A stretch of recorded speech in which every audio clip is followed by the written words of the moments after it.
Hello everybody! I hope you're doing well, and today we'll be looking at the psychrometric chart and the Mollier diagram. And if you have never heard of these charts before, it's amazing that you found this video, and I'll hope you'll stay until the end because they can be very useful for designing HVAC systems. So I'll start with just throwing you into the cold water, and this is what I'm talking about. So on the left over here, we have a Mollier diagram. And on the right is the psychrometric chart. Now, the reason I'm going to be presenting both charts parallel is because they describe the same properties. And whereas the Mollier diagram is more present in Europe, the psychrometric chart is more prevalent in the US. Now, it can seem like a lot because there are a lot of different properties on these charts, but no worries, I'll try to take you through these properties step by step. And therefore, we'll start with the first property of the dry bulb temperature. So the dry bulb temperature is denoted by the symbol T and measured in degrees Celsius. And it is the measure of the kinetic energy of the air molecules. Now, the kinetic energy is the energy of movement. So another way of thinking about this is that the dry bulb temperature is the measure of how quickly the air molecules are moving, or of the speed of the air molecules. And how do we measure the dry bulb temperature? Well, with the help of a classic thermometer, like displayed over here. And the reason it is called a dry bulb temperature, so dry bulb, is because the bulb of the thermometer is dry. Now that can seem quite obvious, but in a second we'll get to it. And how do we find this property on the Mollier and psychrometric chart? Well, here are our diagrams. Now, they look slightly different than the ones I have shown you at the beginning because they do not have all the axes of the properties we still haven't discussed yet. So let's start with the Mollier diagram. The dry bulb temperature is here. This means that points along these lines have the same dry bulb temperature. For instance, points along this line would have the dry bulb temperature of 10 degrees. Now, if we look closely, we will notice that the line at 0 degrees is perfectly horizontal. However, moving upwards, all the lines begin to have a slight tilt. The reason behind this lies in the definition of the enthalpy and how it considers the water moisture. So if it is something that interests you, then please go ahead and read up to that, but I just wanted to say this at the moment as like a fun fact on the side. In the psychrometric chart, we do not have this struggle. The dry bulb temperature is down here, and points along the vertical lines have the same dry bulb temperature, in this instance, 20 degrees. Now, we have dry bulb temperature, so naturally, we must also have wet bulb temperature, and it is also denoted with T, but this time TWB, which stands for wet bulb, and is measured in degrees Celsius. And that's the temperature of fully saturated air. Now, I understood wet bulb temperature best when learning about how it was measured. So let's look at this image of a sling psychrometer, which is an old school device to measure the wet bulb temperature. Now, it consists of two thermometers, a dry bulb thermometer and a wet bulb thermometer. And what is a wet bulb thermometer exactly? Well, it's a dry bulb thermometer, but on its bulb, we have a wick that is soaked in water. Then we take the apparatus and we swing it in the air. And what happens is that when the device is swung through the air flows continuously over the wet wick. And this causes the water on the wick to evaporate. And since evaporation is taking place, we need energy, right? Because the water, which is in a liquid state on the wick, changes into a gaseous state and goes into the surrounding air. And this causes energy to be removed from the wet bulb, and thus the thermometer reading decreases. So after swinging the sling psychrometer for a while in the air, depending on the moisture of the surrounding air, so how dry or moist it is, there will be a difference in between these two thermometer readings. And the drier the surrounding air, the bigger this difference is. I hope this made sense, and now let's go over to our Mollier and psychrometric chart to see how we can read the wet bulb temperature from these two diagrams. So starting at the psychrometric chart, actually, we notice that we have these orange lines, right? And they lead towards this line, so they end at this line over here, which is called the saturation line. And this saturation line has markings, -20, -15, 10, 15, 20. And these values represent the wet bulb temperature. And when we have any arbitrary point on the psychrometric chart, what we do is we start at that point, move parallel to the other orange lines towards the saturation line, and then where we end up on the saturation line represents the wet bulb temperature. In this case, I would say that's around like 26 or 27. The same concept works on the Mollier diagram. So here we have the saturation line. Here we have the diagonal wet bulb temperature lines. And hence, if we have any arbitrary point, this time let's do it a bit easier and be on the orange line directly.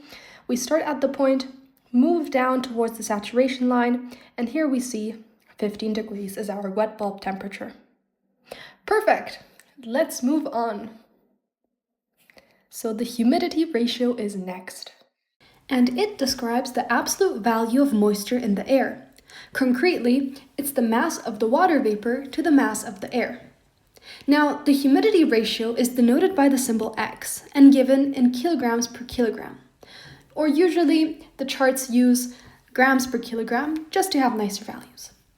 Now, going to our charts, we can find the humidity ratio on this side here on the psychrometric diagram, which means that values along the same horizontal lines have the same humidity ratio.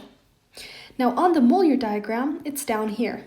Hence, values along the same vertical line have the same humidity ratio. For instance, in this case, that would be 15 grams per kilogram.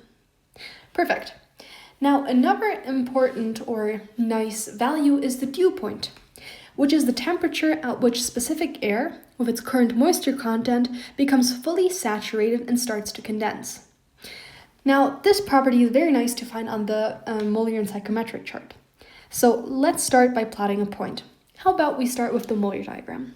So I plot a point, let's say over here. So going back to our definition of the dew point, we want to get to the temperature where the air is fully saturated. And remember this line here, the saturation line? Well, this explains or presents exactly that. Hence, we want to get to a value along this line. But how can we move? Well, the dew point wants the temperature of air with its current absolute moisture content.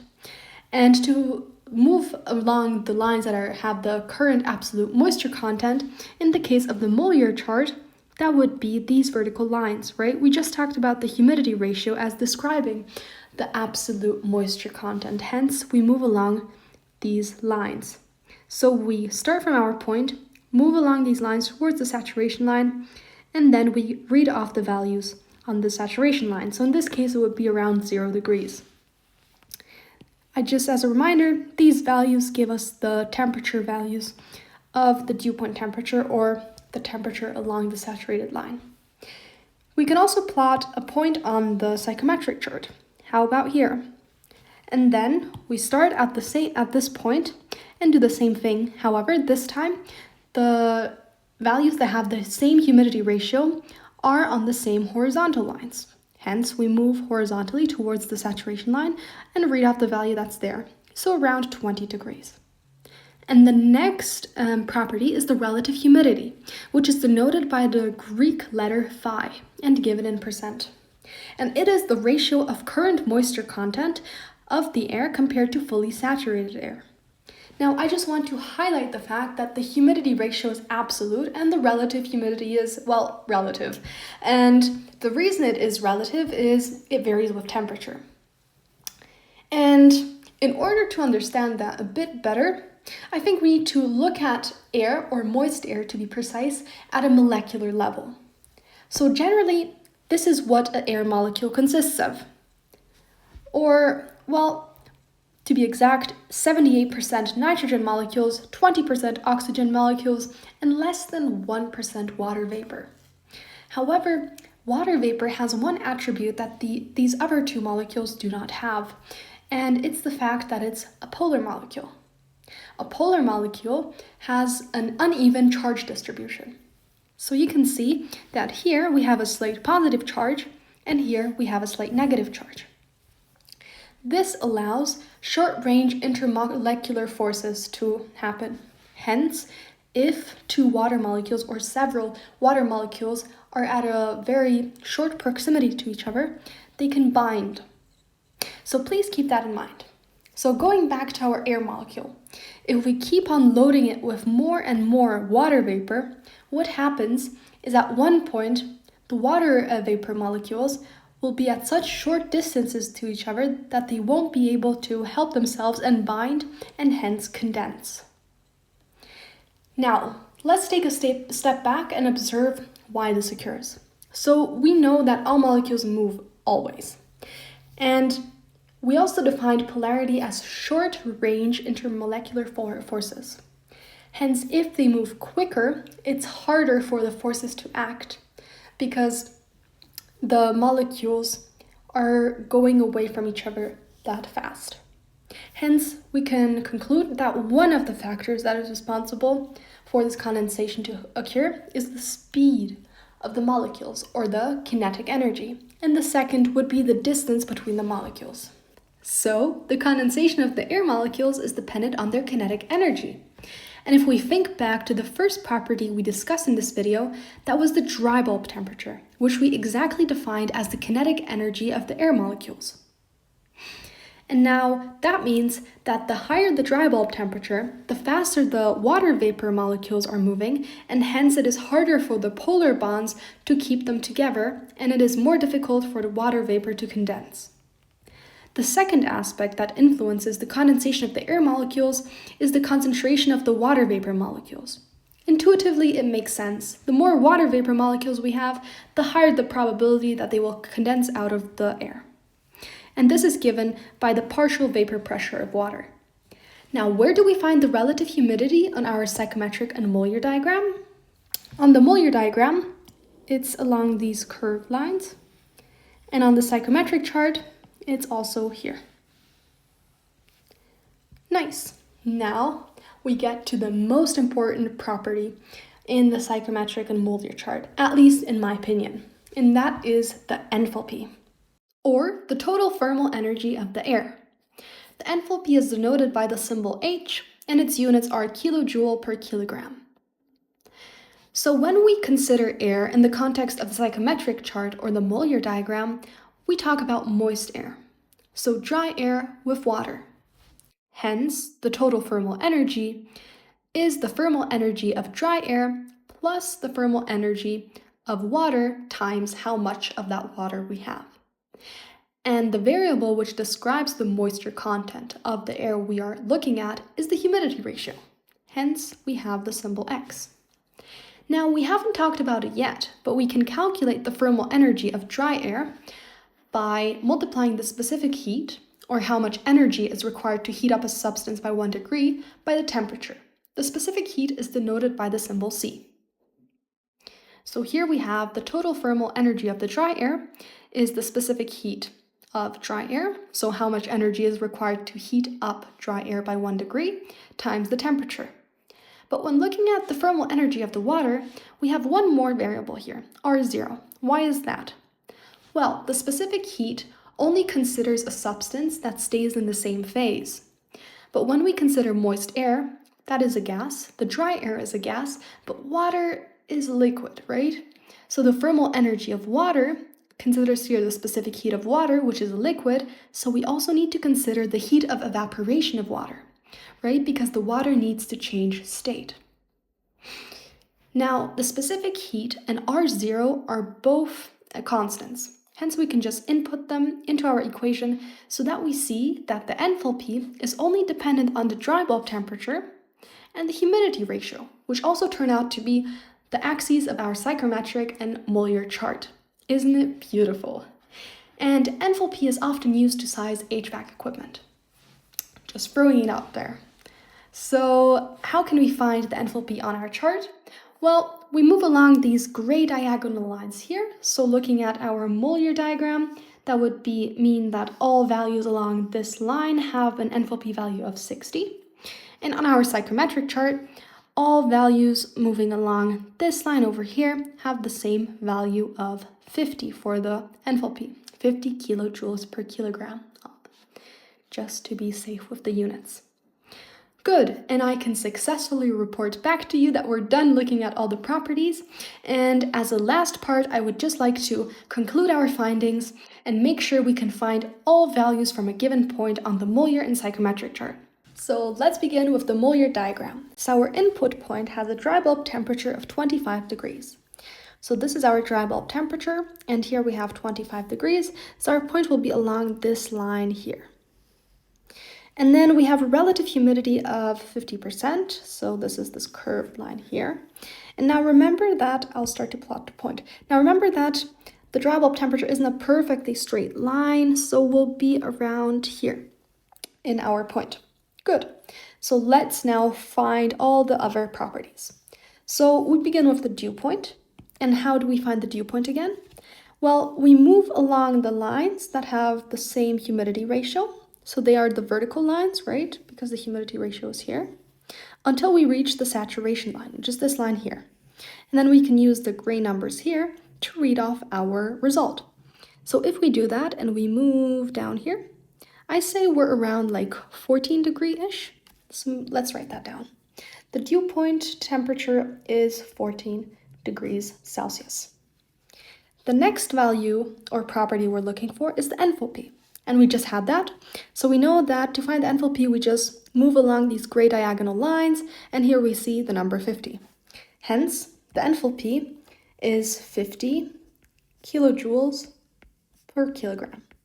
I do not know why I picked a different color, but let's embrace this aspect now and use the rainbow. The next parameter is the wet bulb temperature.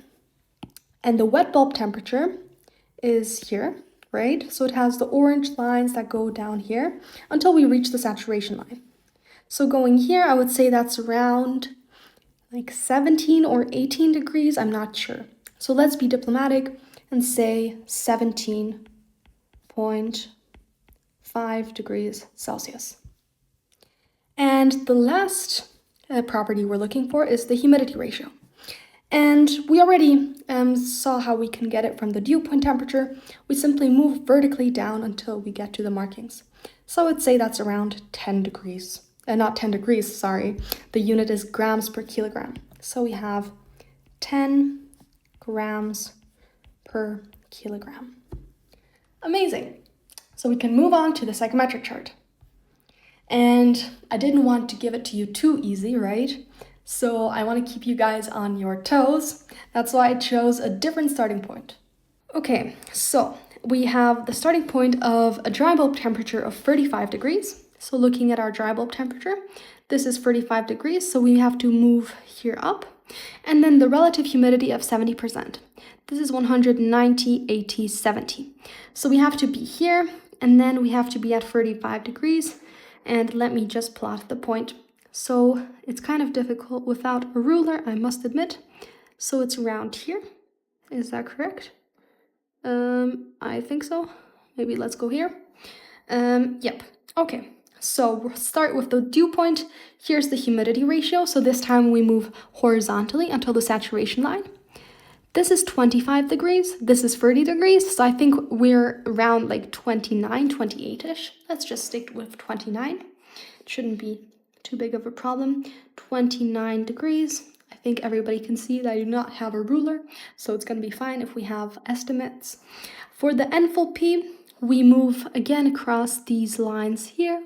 So we have a bit more than 100, but let's round it down to 100. Or we can say 101 to be honest, because we see there are like one or two lines. So 101 kilojoule per kilogram.